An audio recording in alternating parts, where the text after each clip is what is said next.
Uncle Man, I ain't got nobody. Mama's gone. I want to come and stay with you.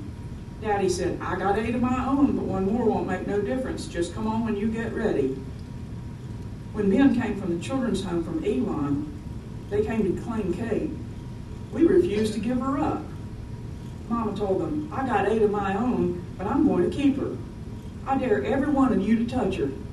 If you do, I'll kill you. I got the gun right here. That's just what she told them. So she sent to the mill after Daddy.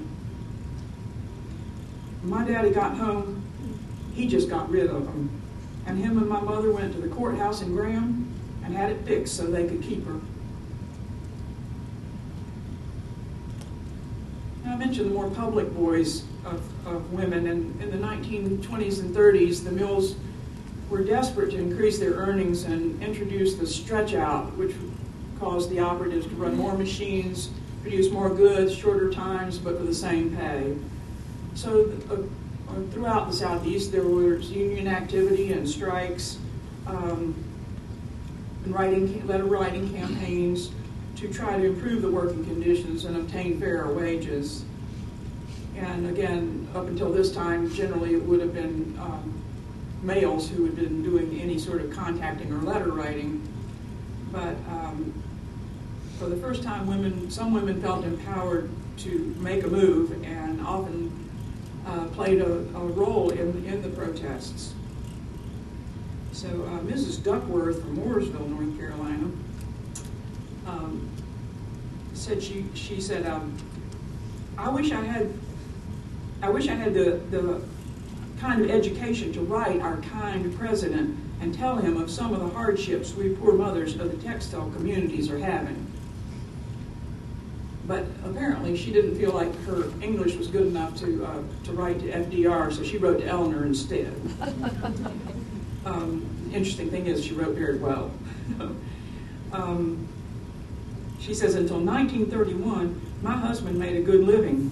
But since then, we've had a hard time trying to even feed and clothe our family. Our children haven't sufficient clothes to go to school and haven't all their books. I can't buy milk for them anymore, and 2 of them need medical attention bad. I haven't been to church in nearly 3 years because I couldn't get decent clothes. And part of the time, my children had to stay out of Sunday school because of no clothes to wear.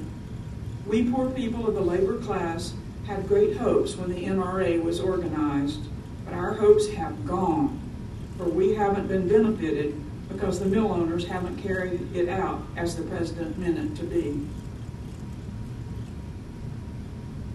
The last one is from the Burlington area, somebody called Gracie Pickard, and she was active during the general strike of 1934. She says, during the general strike in 1934, they sent the National Guard into Burlington with their rifles and machine guns to protect the mills from strikers. I was there, picketing and doing whatever I could. I don't think they could believe a woman could make such a fuss.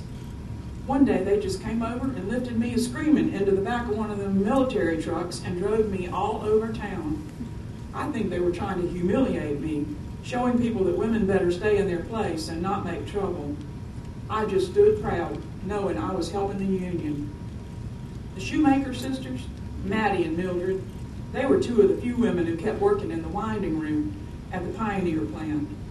At the gate one day, I was there picketing. They yelled at me about how I was not loyal and was hurting the ones who wanted to work. I yelled back and just waved my American flag in their faces. The next day I was outside the mill again, and the sheriff came up and arrested me. He didn't like me one bit. Thought I was a troublemaker.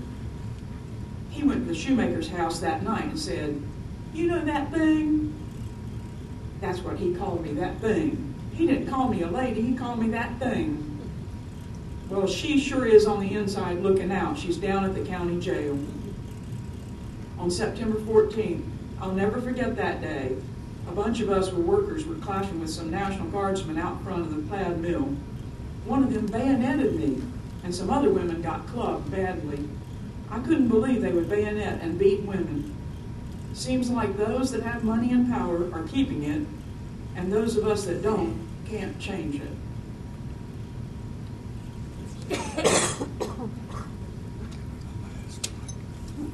So women's voices, whether they were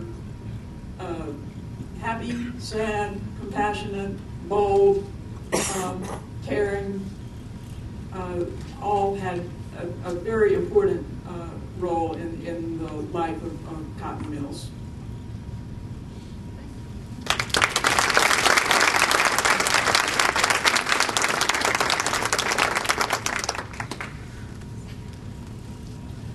Barbara Presnell is the author of 4 award-winning poetry books.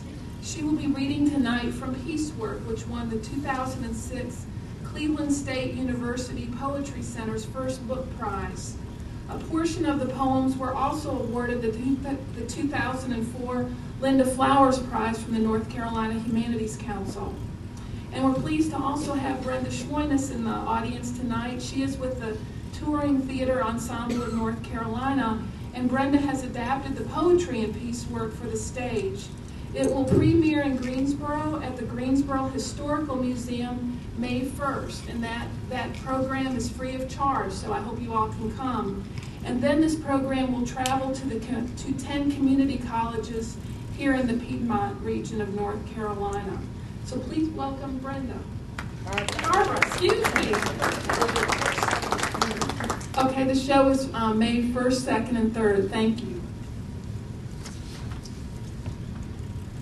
People call me Brenda all the time. People call Brenda Barbara.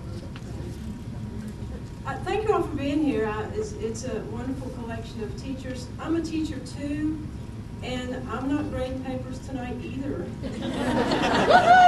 Thank you for having me. The subject of piecework is the sort of a hypothetical mill, sort of loosely based, well, more than loosely, based on the mill where my father worked when I was growing up. I grew up in Ashboro down the road, if any of you are from this area. And when I was little, I would, like a lot of little girls, I followed him wherever he went, and that meant I spent a lot of time in the mill. He died young. He died in '69, and 30 years later, I decided I wanted to go back and visit that mill to write a poem. And I was just taken with it and ended up doing the book. I'm going to read 5 poems tonight, and they're a variety of voices and a variety of jobs in the mill. I'm starting with the position of middle manager, which is where my father worked. If you're not working the line and you're not the owner, you're somewhere in the middle, and you've got that position in every job in the world. You've got that middle person. So this is middle management. They call him Bill, not Mr., though he wears a white shirt, has his own desk, hired every one of them, fired 1 or 2. He answers to the boss. More production, quality control, mistakes are money, but he talks their language. Ain't, mama, dog tired, having fits. He knows firsthand about women with lots of children, shift work, low pay. He won't ask of them what he hasn't done, flattened fingers in the spreader's tight press, spilled bleach on his skin, worked his back so sore from loading he can't sleep. He's been to France, but not to college. The boss went to college, but never saw a helmet with brains still inside, or kept 20 soldiers calm and alive. When someone on the line says, "Hey, Bill, my corn's coming in. Can I get off tomorrow?" He tastes that slippery silver queen and says, "Only if I get a bushel." But he won't let him off, can't. When someone calls him at night, "Bill, he's drinking again," he'll say, "Get the sheriff now, but don't let it keep you from work tomorrow." When a foreman calls at midnight, 1 o'clock, 2 o'clock, 3 o'clock, "Bill, the mechanic's got a jam on a knitter, bolts are piling up." He climbs from his bed and goes. Sometimes he'll crawl back in for an hour. Sometimes he'll make it home for breakfast, see the kids off to school, then go back to work. He is the lucky one, pulled from the line, and he knows it when he lies down at night with his beautiful wife, his children asleep in their own rooms, his new ranch house on his double lot of land, while at the mill the spreader bar stretches its fabric tight across two steel rods.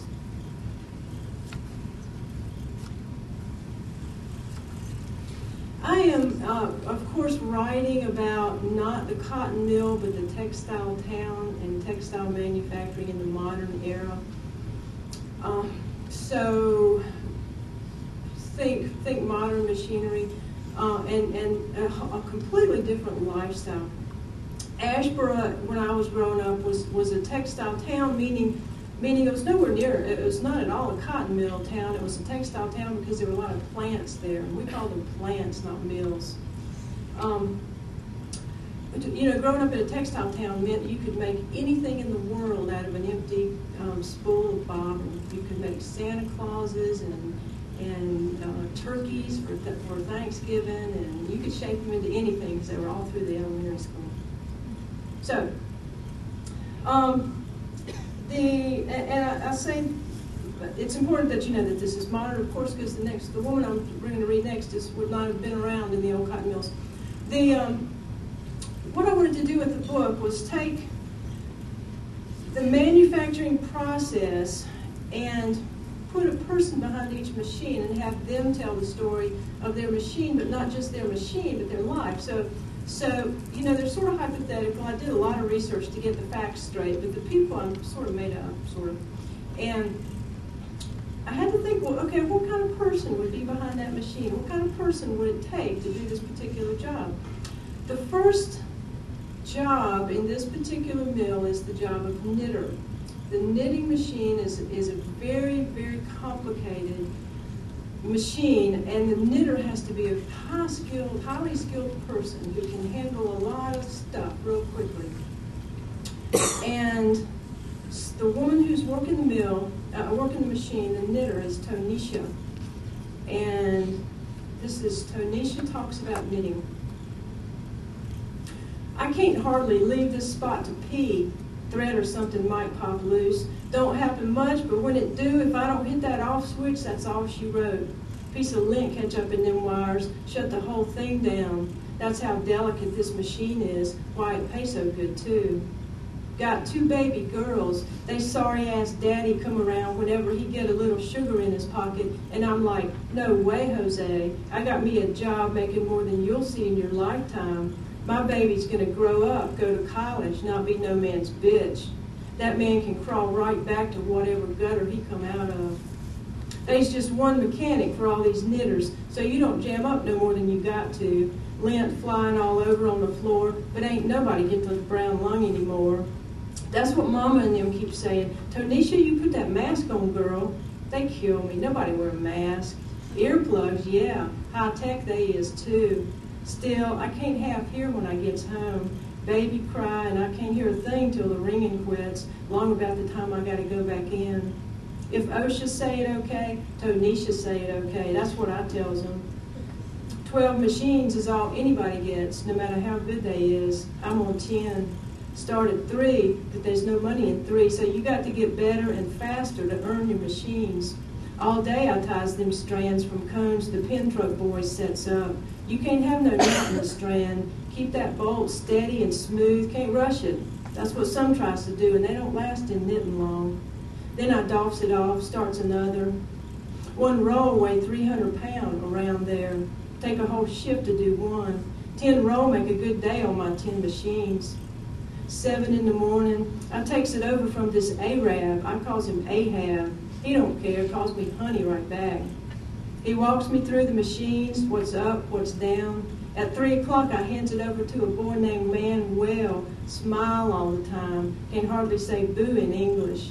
I seen his wife and baby girl one time when he bring them in. He all proud, jabbering away. They laughing, even the baby. Nobody here understand a word. He might be saying, Tonisha, she ugly as a rat's ass, for all we know. Still, ain't nobody gonna get it over on this girl. That's what I tells him.